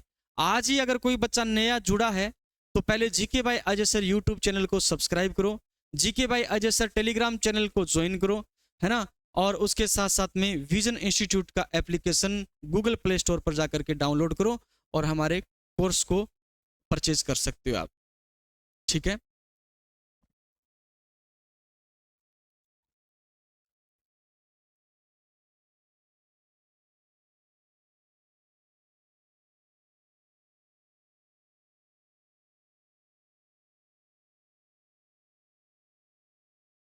नहीं डालेगी याद वाली क्लास, बाकी दोनों क्लासों ने धूम मचा दी। मुझे तो उम्मीद ही नहीं थी इतनी कि इतने स्टूडेंट मुझे देख सकते हैं क्या। अच्छी खासी प्रोग्रेस है दोनों क्लासों की, एक क्लास लगभग 200 व्यूज़ लिए हुए हैं और पहली पहली क्लास हमारे 350 से ऊपर व्यूज़ लिए हुए हैं अभी तक और प्रोग्रेस में चल रही है, ठीक है। उम्मीद करता हूँ आगे की जो क्लासें हैं उन पर भी आप इतना अच्छा विश्वास करोगे और मन लगा करके आप पढ़ाई करोगे। बाकी कंटेंट में कमी नहीं आएगी, ये मैं आपको पहले ही बता दूं। जुड़े हो तो आखिरी दम तक साथ रहना। मैं विश्वास दिलाता हूं आपको कि 20 में से 20 क्वेश्चन अगर आएंगे तो आपकी कॉपी के पेज में से ही उठेंगे, है ना, चाहे वो कॉन्सेप्ट पे बात कर लें अपन, या फिर क्वेश्चनों की लैंग्वेज की बात कर लें, या फिर न्यूमेरिकल की बात कर लें अपन, ठीक है। न्यूमेरिकल में वैल्यू चेंज हो सकती है, लेकिन जो कॉन्सेप्ट मैं आपको पढ़ाऊंगा उसी कॉन्सेप्ट पर न्यूमेरिकल आएंगे, ठीक है। घबराने की आवश्यकता बिल्कुल भी नहीं। दामन पकड़ा है तो छोड़ेंगे तो बिल्कुल भी नहीं। नेक्स्ट अगर देखें अपन, वेग उतार लिया आपने, अब आप मुझे ये करके दिखाओ, फॉर्मूला मैं लिख दूंगा, आप निकाल के दिखाना त्वरण क्या है, त्वरण, या फिर आपको दिया जाए मंदन। त्वरण को कहते हैं एसिलरेशन और मंदन को कहते हैं रिटार्डेशन। रिटार्डेशन क्या कहेंगे, रिटार्डेशन।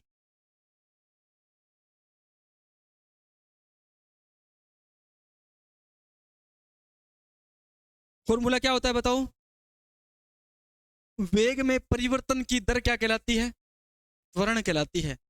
तो वेग बटा समय, वेग में परिवर्तन की दर त्वरण है, तो हमने लिखा वेग बटा समय। अब इसका आपको क्या निकालना है, पहले तो मात्रक निकाल के बताओ कि इसका मात्रक क्या होता है।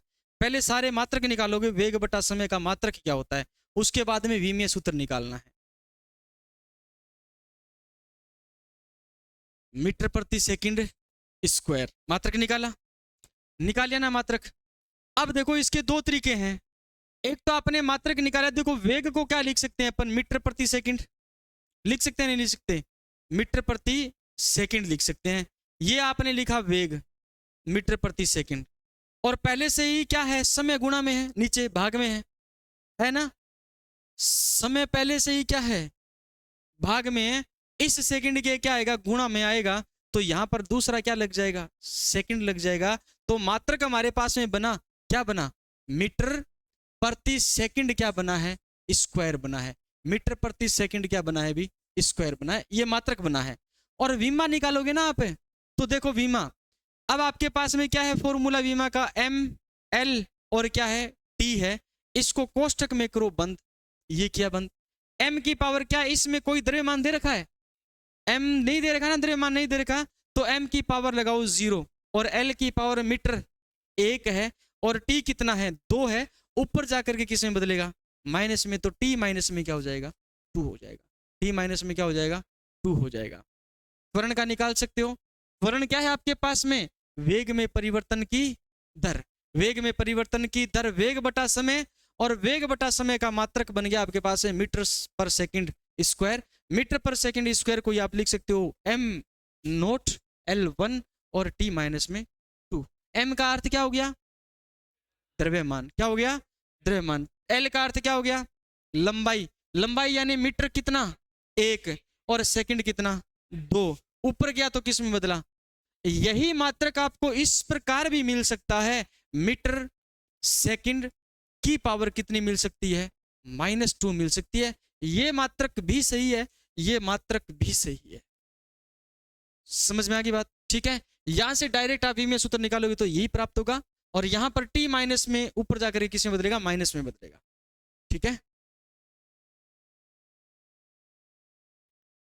चलो अच्छी बात है, पहला चैप्टर आपको समझ आ रहा है, क्योंकि पहले चैप्टर को पढ़ना ही पढ़ना पड़ता है, ठीक है। डायरेक्ट अपन न तो गति स्टार्ट कर सकते, न बल स्टार्ट कर सकते, न स्टार्ट कर सकते अपन गुरुत्वाकर्षण, न पढ़ सकते अपन ताप और उष्मा, न पढ़ सकते अपन ग्रहों की गति, समझ में आ गई बात, न पढ़ सकते पृष्ठ तनाव, न पढ़ सकते दाब, ठीक है, न पढ़ सकते उत्प्लावन, न पढ़ सकते धारा, हाँ?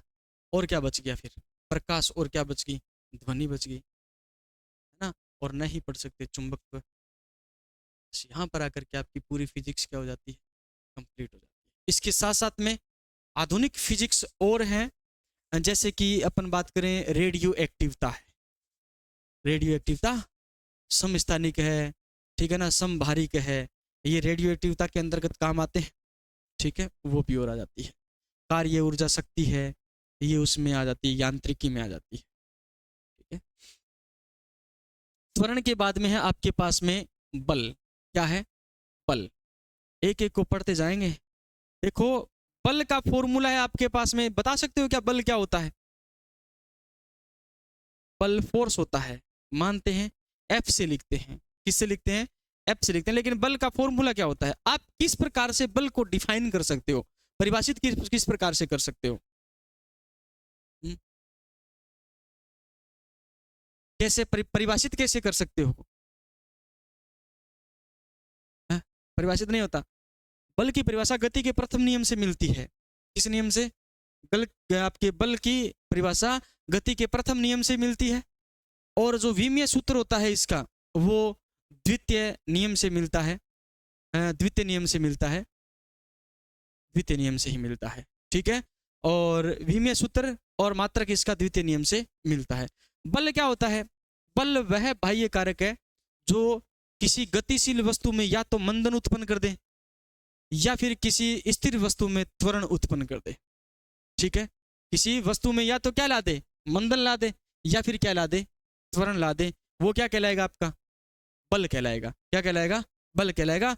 बल जो है उसका फॉर्मूला रहता है, वो रहता है कि m किलोग्राम की कोई वस्तु थी, m किलोग्राम की कोई क्या थी? वस्तु थी, और उस वस्तु पर आपने जब फोर्स लगाया तो उस वस्तु में क्या उत्पन्न हो गया? या तो त्वरण उत्पन्न हो जाए या फिर क्या उत्पन्न हो जाए? मंदन उत्पन्न हो जाए। क्या उत्पन्न हो जाए? मंदन उत्पन्न हो जाए। तो फॉर्मूला आपके पास में बना है बल का, वो बना है द्रव्यमान गुणा में क्या? त्वरण। द्रव्यमान गुणा में क्या बना है? त्वरण बना है। समझ में आ गई बात? अब यहां से अगर आप कर सकते हो तो करके देखो।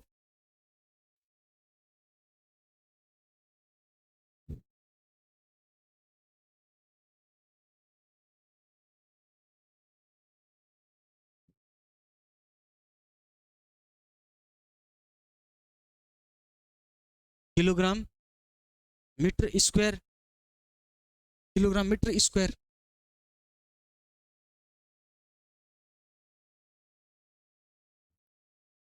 क्या निकाला? प्रति सेकंड स्क्वायर। यस, देखो द्रव्यमान मूल राशि है ना, ये तो चेंज होगी नहीं, मूल राशि है। ये व्युत्पन्न राशि है, त्वरण है नहीं है। तो द्रव्यमान को लिख दो डायरेक्ट क्या? किलोग्राम। क्या लिखोगे? किलोग्राम। और त्वरण क्या होता है? त्वरण होता है, क्या होता है? वेग बटा समय। तो इसको लिखा v अपॉन क्या लिखा? t। v अपॉन क्या लिखा? t। और v क्या होता है? वेग क्या होता है? वेग होता है मीटर प्रति सेकंड। क्या होता है? मीटर प्रति सेकंड। इस वेग की जगह अपन लिख सकते हैं, क्या लिख सकते हैं? ये t पहले था हमारे पास में, यहां से वेग हटा देते हैं, और वेग की जगह आपने क्या लिखा? वेग की जगह आपने लिखा मीटर प्रति सेकंड। मीटर प्रति सेकंड। तो इस t का जो मात्रक होगा, समय का मात्रक होगा, वो सेकंड होगा? होगा नहीं होगा? और ये वैल्यू कहां जाएगी? सेकंड के पास में जाएगी। ये सेकंड स्क्वायर बन गया, तो इस पूरे को अपन लिख सकते हैं क्या? मीटर प्रति सेकंड स्क्वायर। यानी त्वरण का मात्रक क्या होता है? मीटर पर सेकंड स्क्वायर होता है। अब यहां से क्या बन जाएगी? वीमा बन जाएगी। क्या बन जाएगी? वीमा बन जाएगी। तो वीमा बनी है वो क्या बनी आपकी? m की पावर अब की बार कितनी लोगे? 1। कितनी लोगे? 1। l की पावर कितनी? 1। और t की पावर -2। t की पावर -2। ये बना है किसका विमीय सूत्र? बल का विमीय सूत्र। इसी को अपन किलोग्राम मीटर पर सेकंड स्क्वायर को न्यूटन कहते हैं। क्या कहते हैं? न्यूटन कहते हैं। ये क्या है? ये न्यूटन है। समझ में आ गई बात? ठीक है, बाकी पढ़ेंगे अपन, जब बल पढ़ेंगे डिटेल से पढ़ेंगे बल को। अभी मैं वहां पर फिर पूछूंगा आपसे बल का मात्रक क्या होता है और बल का विमीय सूत्र क्या होता है। तो मात्रक क्या बताओगे? मात्रक बताओ किलोग्राम मीटर पर सेकंड स्क्वायर। किलोग्राम मीटर पर सेकंड स्क्वायर। और विमीय सूत्र m1 l1 t-2 हो गया। नेक्स्ट, नेक्स्ट है, कोई दिक्कत नहीं है, मत लिखो चाहे, लेकिन जीरो नहीं लिखना। जीरो लिखते ही m है ही नहीं, l है ही नहीं। m के ऊपर पावर नहीं लगी है और जीरो नहीं है, इसका मतलब m 1 है। l के ऊपर पावर नहीं लगी है और जीरो भी नहीं है, इसका मतलब l भी कितना है? 1 है। ठीक है, ये ऐसे भी लिखा जा सकता है। कैसे? m सीधा हो सकता है, l भी सीधा हो सकता है, और t की पावर कितनी हो सकती है? -2 हो सकती है। ठीक है,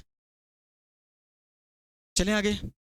नेक्स्ट, नेक्स्ट है हमारे पास में बल के बाद में, देखो बल के बाद में है जी आपके पास में कार्य। क्या है? कार्य। और कार्य की विमा क्या रहेगी? तो कार्य का फॉर्मूला क्या होता है? कार्य का फॉर्मूला बल गुणा क्या होता है? विस्थापन। बल गुणा क्या होता है? विस्थापन। ये होता है हमारे पास में कार्य का फॉर्मूला। तो बल का मात्रक। अब इसको बल को तोड़ते जाओ तब तक, जब तक तोड़ोगे इसको तब तक इसमें सारी की सारी मूल राशियां न आ जाए। बल को तब तक तोड़ोगे जब तक बल में सारी की सारी क्या ना आ जाए, मूल राशियां न आ जाए। विस्थापन तो दूरी है एक प्रकार से, और दूरी क्या है, मूल राशि है। विस्थापन को तो बदल ही नहीं सकते, बल को बदला जा सकता है। बल को तोड़ो, मारो इसको, इतना मारो कि सारी की सारी मूल राशियां बाहर न आ जाए। ठीक है,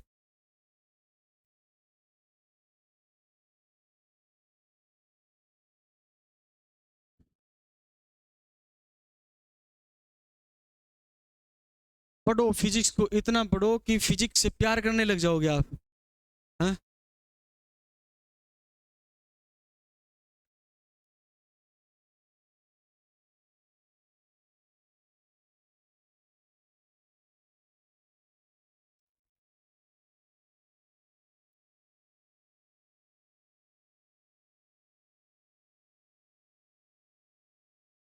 मैं समझाऊं?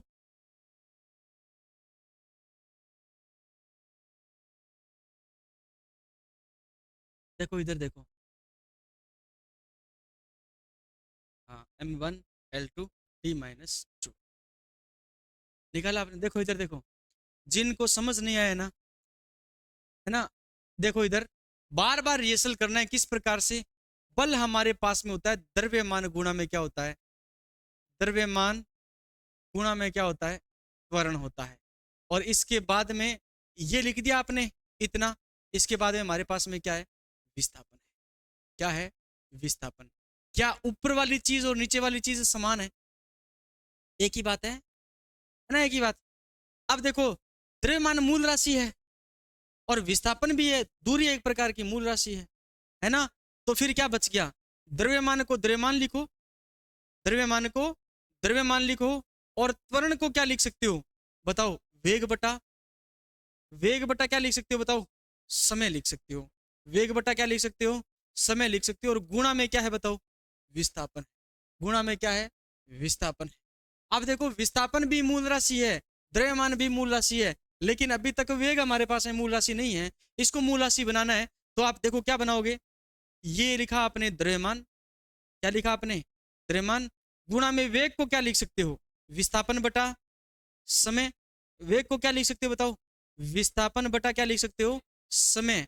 और ये तो विस्थापन का समय है भाग में, लेकिन विस्थापन के पहले से क्या एक समय लगा है, विस्थापन के पहले से क्या लगा है, समय लगा है। और गुणा में क्या है बताओ, विस्थापन है। अब क्या इसको और सरल कर सकते हो क्या, इसको इसको और सरल कर सकते हो, नहीं कर सकते अब आप, है ना। ये भी मूल राशि है, ये भी मूल राशि है, ये भी मूल राशि है, ये दूरी है, लंबाई है, ये भी क्या है, मूल राशि है या नहीं है। ठीक है ना। तो अब याद रखना है, ये बना आपके पास में क्या, ये बना है आपके पास में ये वाला किलोग्राम, क्या बना है ये, किलोग्राम। और ये विस्थापन क्या बना है, एल बना है, बना नहीं बना, ये बना है आपके पास में विस्थापन, जो बना है ये बना है एल, है ना। और ये बना है आपके पास में किलोग्राम में एम लिख देता हूं। नीचे समय क्या है आपके पास में, टी है, और ये क्या है, एल है, बना ना। अब आपके पास में तीन चीजें हैं, एक तो है आपके पास में एम, एक है आपके पास में एल, और एक आपके पास में टी। एम ऊपर है, इसका अर्थ है एम की पावर कितनी है, एक। फिर देखो इधर एल कितनी है, ऊपर है, इसका मतलब एल की पावर कितनी है, दो है। और ये समय ऊपर जाकर के किस में बदलेगा, माइनस में। तो किस में आएगा ये, माइनस में दो आएगा, M1 L2, और T माइनस में क्या बन जाएगा, 2 बन जाएगा। हाँ मनोज, समझ आया, आ गया समझ में। इस पर नई प्रश्न आए ना, तो एक बार आपको लगेगा कि इसमें टाइम ज्यादा लग रहा है, ठीक है, लेकिन इसको तोड़ते जाना है, इसको तोड़ते जाना है। और तोड़ते जाओगे तो एक तो आपकी प्रैक्टिस बनेगी, दूसरी आपको ये हौसला बनेगा कि हाँ ये प्रश्न मैं कर सकता हूँ। फिर आप डायरेक्ट इसका क्या निकालो, यहाँ से, जहां से आप डायरेक्ट क्या निकालो, मात्रक निकाल करके, और क्या बना दो, विमा बना दो। ठीक है, बल का मात्रक क्या होता है, किलोग्राम मीटर पर सेकंड स्क्वायर होता है, और विस्थापन क्या है पहले से, मीटर है। इसको अपन इस प्रकार लिख सकते हैं, बल का मात्रक क्या होता है, बल का मात्रक किलोग्राम मीटर पर सेकंड क्या होता है, स्क्वायर, और गुणा में क्या है बताओ, मीटर है, गुणा में क्या है, मीटर है। यहीं से बना, तो यहां से क्या बना आपके पास में, m की पावर क्या है, एक है, l की पावर क्या है, एक है, सॉरी एक और एक कितनी होगी, 2 हो गई है, और टी ऊपर जाकर के किस में बदल जाएगा, माइनस, यहीं से क्या बन गई आपकी वीमा। आए बात समझ में, ठीक है ना। तो इसको आप कब कर सकते हो, जब आप बार बार क्या करोगे, रिहर्सल करोगे, बार बार क्या करोगे, इसका प्रैक्टिस करोगे, तब जाकर के आपके पास में क्या आ जाएगी, इसका वीमा आ जाएगा।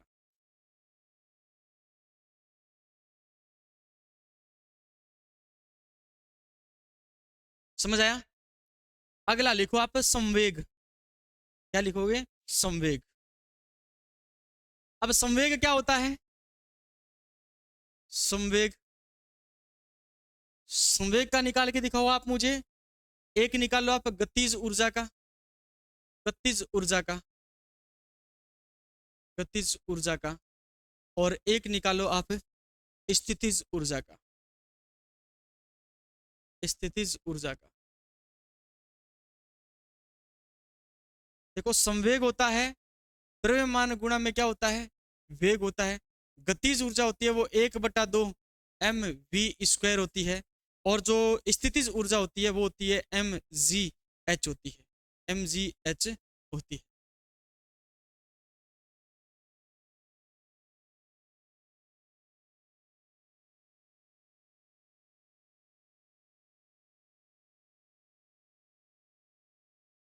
t-1 m1 l1 t-1।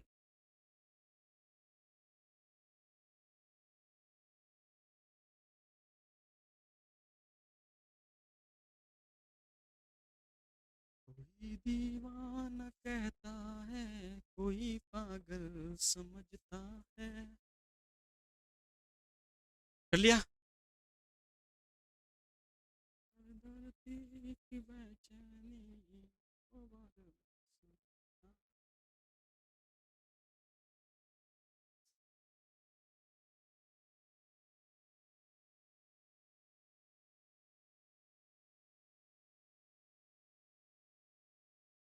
संख्या की कोई बीमा नहीं होती है, संख्या की कोई बीमा नहीं होती है। 1/2 जो लिखा है ना, उसकी कोई बीमा नहीं है। आपके पास में फॉर्मूला है, उसकी बीमा होगी, m1 l2 t-2। अब आप यहां पर आप आकर के कंफ्यूज हो गए, जी पर आकर के।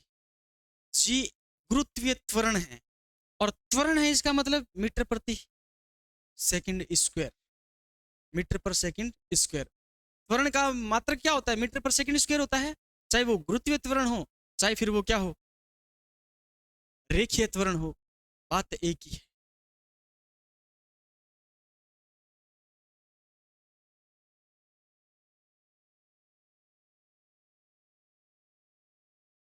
निकला m1 l2 t-2, m1 l2 t-2, m1 l1 t-2। ठीक है। ऊर्जा है ना, गतिज ऊर्जा और स्थितिज ऊर्जा, दोनों का मात्रक क्या आएगा, सेम आएगा। ऊर्जा है ना, हाँ, तो मात्रक दोनों का क्या आएगा, सेम आएगा। और उसके बाद में संवेग है, उसका आपने लिख लिया होगा m1 l1 t-1, लिखा, ठीक है। m1 l1 t-1। तो उम्मीद करता हूं आज की क्लास आपको बहुत अच्छी लगी होगी, हाँ, समझ आया होगा।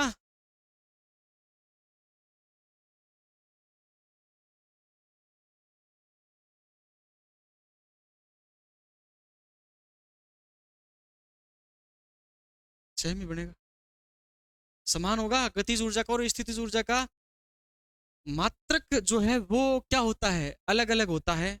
विमीय सूत्र क्या होता है, समान होता है। फॉर्मूला दोनों का क्या होता है, अलग अलग होता है।